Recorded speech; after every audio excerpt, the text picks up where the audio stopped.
Hi everyone, and welcome back to another episode of Scott's Soldiers. Today we're visiting the Ontario Model Soldier Society's annual show, On Parade. Labeled Canada's largest toy soldier show, it took place June 7th at the Franklin Horner Community Centre in the Toronto suburb of Etobicoke. The show is a must-attend for many collectors and hobbyists in Ontario, Quebec, and the US border states. It's a good opportunity to see what dealers have, what other vendors are selling, some from private collections, and to meet and talk to other enthusiasts like you who are enjoying tables full of their favorite figures, sets, or props. This is the second year in a row that On Parade has been held at the Franklin Horner Community Centre, and the center is easy to find.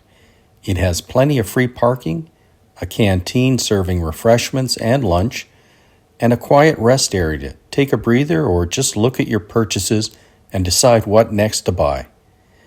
There was no cash ATM machines, so be warned. While cash was the preferred method of sale, some vendors were able to process credit card sales. Doors open at 9 o'clock, and I noticed that there were several waves of attendees throughout the day and a diverse range of age groups. There were lectures provided by Stuart Hesney, editor of Toy Soldier and Historical Figures magazine, a table for kids of all ages to practice their hand at painting figures, and an ongoing war game if you wanted to watch or ask questions about this fascinating hobby. If wargaming is of interest to you, there were tables selling wargaming related items that could kickstart your new interest or fuel an existing one. I had the opportunity to gain entry to the center the day prior to the show and watch the tables get set up with items and meet some of the vendors and members to renew friendships while witnessing the care and attention they gave to the placement of figures, sets, and other items for sale. My guesstimate is that there were around 20 different vendors, and that gives the attendees a good opportunity to see what is available, what the prices are, and do all that within an easily navigable space versus multiple rooms or floors to negotiate. Most of the vendors appeared to be from the Greater Toronto area, but the Toy Soldier Company from Quebec traveled to the show, as did Scott Dummett Presents and others from Eastern and Southwestern Ontario.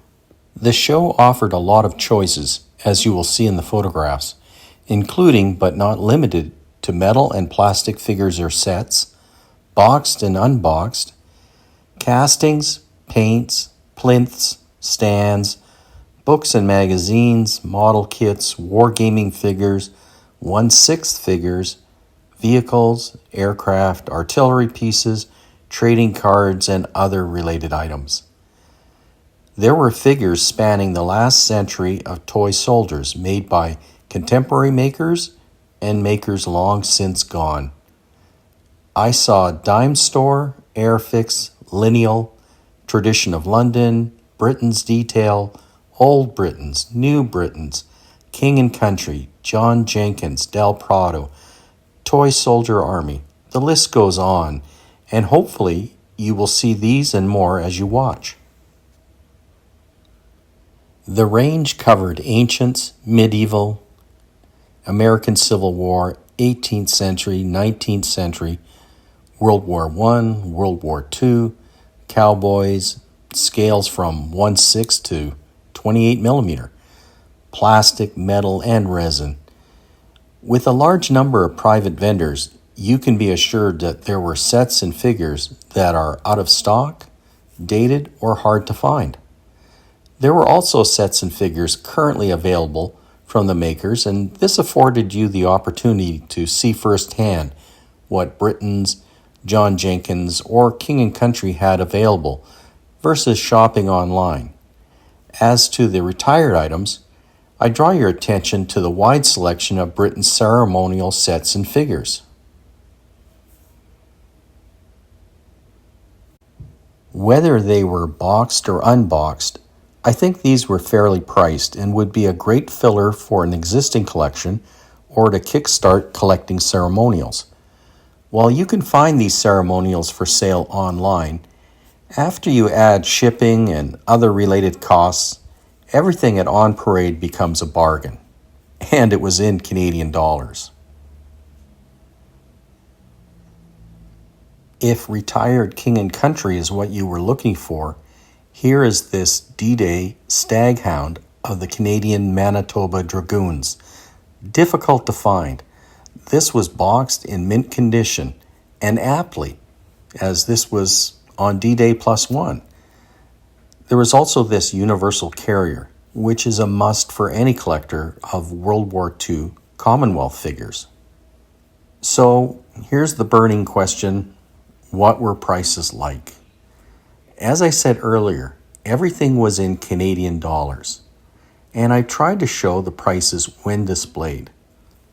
I'm sure the vendors were aware of what the next table was charging, but in my opinion, the prices were reasonable, and depending on the vendor, there was flexibility and room for price negotiation and volume sales.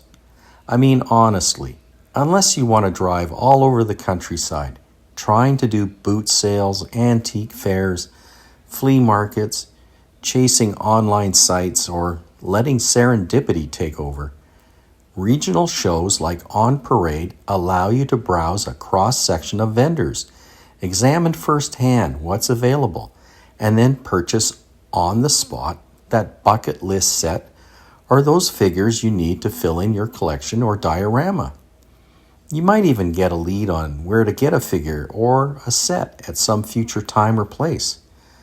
I myself was surprised at several attendees who were buying armfuls, and I mean armfuls, multiple trips back to the parking lot to their cars, of figures, armored vehicles, and artillery sets. It was like they just got their tax refund or something. And you know who I'm talking about if you're watching this video, so don't hang your head in shame. So some purchasers were finding the show to be a treasure trove of reasonably priced items.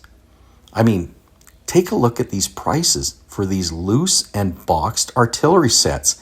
Now, you know, that's my kryptonite, artillery. And even I had to resist, but the prices were fantastic, in my opinion. Anecdotally, I'm told that vendors did well, and likely some better than others. I'm always of the mind that it is in venues such as On Parade where market forces can be seen performing. The vendors are sure that they are pricing their items for sale, and yet the buyers are aware of what the items are worth in other markets, and more importantly, what they are prepared to pay or not for a particular item. At the end of the day, a sale is concluded or not, and someone is left hauling metal back home or walking out the door with a few dollars not spent. I suspect that as the day wound down, there were still bargains to be had because it's the nature of these shows. As you scroll through the remaining photos, see how your attendance at this or a similar show would have been to your benefit. Look at the variety of items, knowing that perhaps about 20% wasn't captured. Even now, as I edit this video, I'm seeing items on my bucket list that I missed and would have snapped up at the advertised price. I guess this is what happens when you try to do too many things at once. The OMSS had its own club table, where donations were sold to raise funds directly for the society. Here you could find a variety of history or military-related books or periodicals, figures and kits, and other assorted items. You could also meet and ask questions directly to someone about the society, how to join, and whatever else came to mind.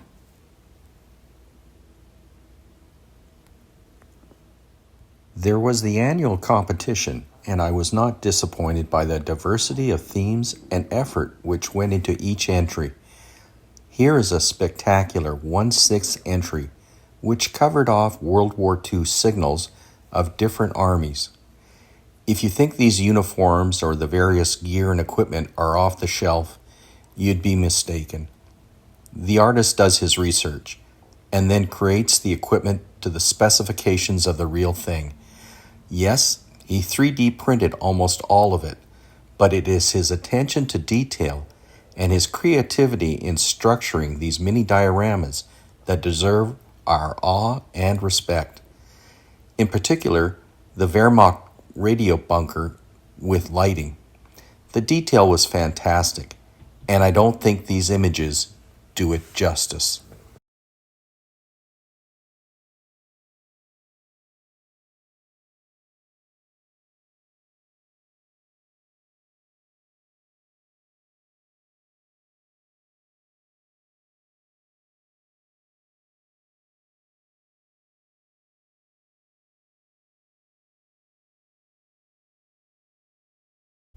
This is a representation of various 54mm makers over the last half century, and it shows how similar or dissimilar makers were. It also reminds us of how many of those makers are no longer with us. And it gives you a chance to look at your own collection and see where it fits in there. If you didn't know who the maker was, maybe this will give you some information about them. But I thought it was rather ingenious of this entry in that it's something that shows just the range of his own personal collection.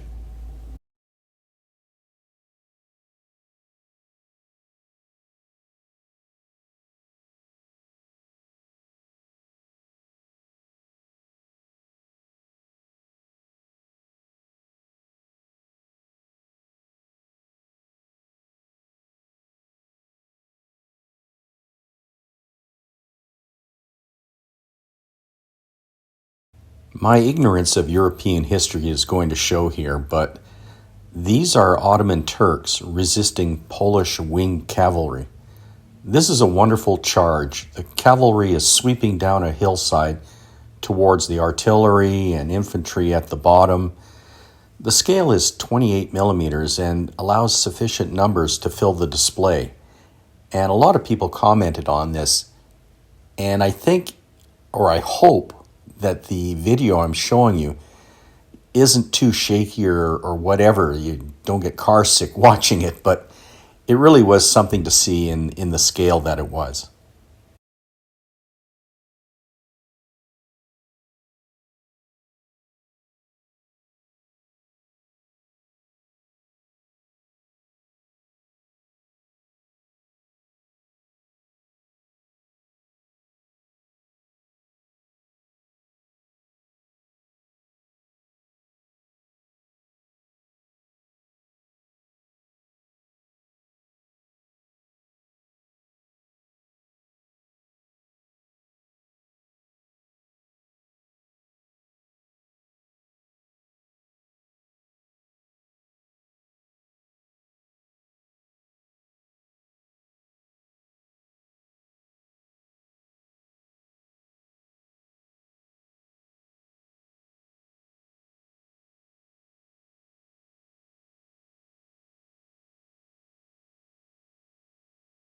This French Foreign Legion display may appear bland and thin on numbers or detail, but try to remember this is a Legion fort stuck somewhere in the bleak Algerian desert, bleached by the sun and sand. The patrol is returning, or perhaps it's a new rotation of personnel finding the fort staffed by just a few survivors. It reminds me of the movie Beau Geste with Gary Cooper. It just seems to pop right out of there.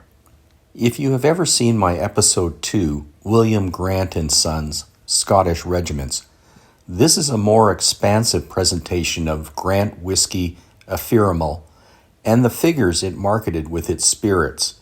And if you're a Scotch whiskey drinker, you're going to enjoy this one. This entry is based on a famous painting of Canadian troops in Italy, and it shows a blown turret from a German bunker.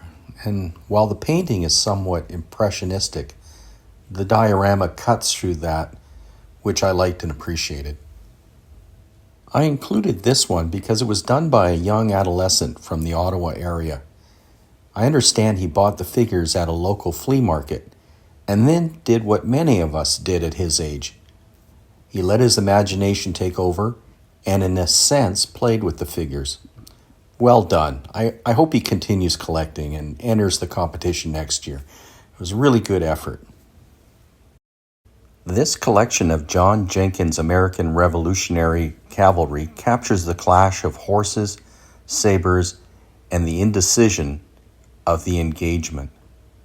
It's simple in its execution and brings you into the moment.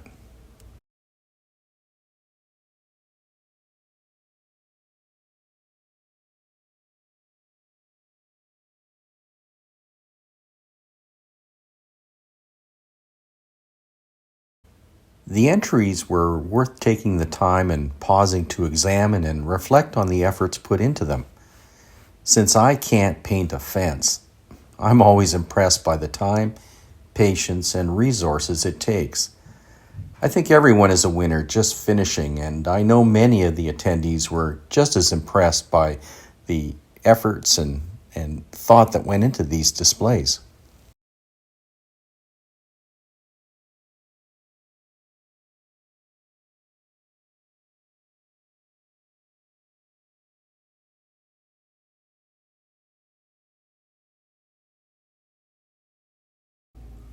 I have to admit that there is a lot of eye candy at On Parade.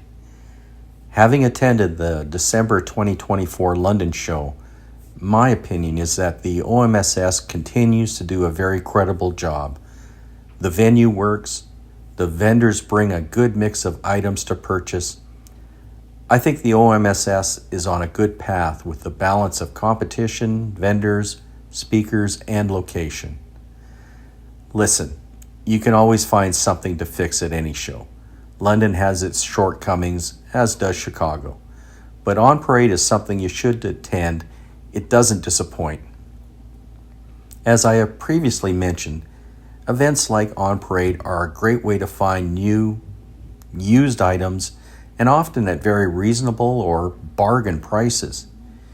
If you are just beginning in the hobby, this is an extremely easy way to actually see, touch, and select in person what you want while avoiding shipping or other related costs often encountered when buying online or from overseas. The event is annual, and you can check out the OMSS website to see when the 2026 show will occur. I would encourage you to attend, and if you want to get more flavor of what the show is like, you can check out my episodes number 47 and 65. While it's clear that On Parade has a good selection of box, plastics, model kits, and wargaming figures and items, the metal soldier still remains its strongest draw. And while I've mentioned ad nauseum that I don't collect the beach, if you are a magpie, I'm certain you would have found something that separated cash from your wallet. For me, this is one of the draws of On Parade. I always find something or something I missed that someone else picked up. And if you were looking to downsize a personal collection or that of someone else, On Parade is an excellent venue, providing you can get there, are prepared for a day of manning your table, fielding questions from the masses, and remember that you showed up to sell, not to feel slighted because buyers are passing you by. For the rest of us, the curious, tire kickers, punters, and buyers, it's fun. It's a day not spent gardening, stuck in traffic, or scanning eBay. If you are trying to start a collection or just looking for a figure or two to give as a gift, the show did not disappoint. As you have been watching this video, look at the selection of individual figures for sale. You could have filled a gap in a band, a ceremonial set, or been on the pathway to finishing a diorama. There were also some unique pieces and sets at the show, including animals, vehicles, and things like mounted cavalry. And while I drone on about prices, I think you could negotiate either towards the end of the day or if you bought in volume. So let's talk a little bit more about the show and the vendors. As I mentioned at the top, the venue is good. I think the OMSS did a good job of organizing the event and should keep going there. With respect to vendors, I noticed that some did not have clear prices marked or displayed. I realize that the authorized dealers or retailers and most vendors clearly mark their items, and so my comments are not directed at them. If you take credit cards or e-transfers, then indicate that. Having said that, if the goal is to conclude a sale, then the vendors that don't price their items need to get on board. We are not here to see your collection. We're here to watch capitalism at work. So kindly get off your butts and put price stickers on your stuff, or mark the price that you're asking. If it's not marked, it's free, right? Right? If you are open to negotiation or the old or best offer, indicate that too. As a buyer, I shouldn't have to establish a divine connection with that mounted dragoon or be a mind reader to get the price. I think OMSS should be very clear on this pricing practice to the vendors. It just makes everything go smoother. We all hate hidden pricing at the grocery store, so let's not practice it the one day of the year at a toy soldier show. So what did I purchase? Well, I did tell myself that I was there to see old friends and to make this video. But I did buy several items, so let's do the walk of shame. First up, I bought this set of Britain's Fort Henry band. It's number 9154 and is still tied in the box. What makes this interesting to me is the original price on the box, $3.95 Canadian, and it was sold at the fort. Needless to say, I spent more than that for the set. The second item was this set of 4 RCMP Mounties. These were painted by one OMSS member from castings done by another OMSS member. You can see his name, Ken Lewis, and the painter's initials, JQ. Call me sentimental, but the painter does extraordinary work, and I'm glad I found these on his table. They are unique from my other figures made by King and Country, Britons, Timpo, and Spirit of the Empire. The OMSS club table was selling a limited quantity of prints that a member had reproduced. As you know, I have a soft spot for artillery, and so I had to pick this up. It's a very good reproduction of an iconic image that appeared in Harper's Weekly, dated January 19, 1889, page 53, and it's titled Canadian Artillery in Winter. This will make an appearance in a future video. Last, I bought this set from Scott Dummett of the Canadian Guard's Pipe and Drum Band. It was sold back in the day at LaBelle's store in Toronto. The casting is Britain's, but it has been repainted, likely by an OMSS member to represent this Canadian military band. It's missing a bass drum, and Scott has offered to paint one up for me. Regardless, I'm glad I bought this, and it will look great in my display cabinet. I'll sneak in another Scott Dummett piece which I snagged a few weeks before the show. It's a special edition commemorating the 125th anniversary of Canada's Governor-General's Foot Guards. If memory serves me right, Scott's purchase of a large quantity of the Britain's number 41069 Century box was the single largest sale of this item ever. There were other figures I thought of purchasing, but as my collection has grown over the years, I tend to respect the issue of space. I hope you enjoyed this episode and what it offered. Please don't forget to hit the like or subscribe buttons to help the channel grow and ensure that more content from this and similar YouTube channels is provided to you for your viewing pleasure. Until next time, keep collecting.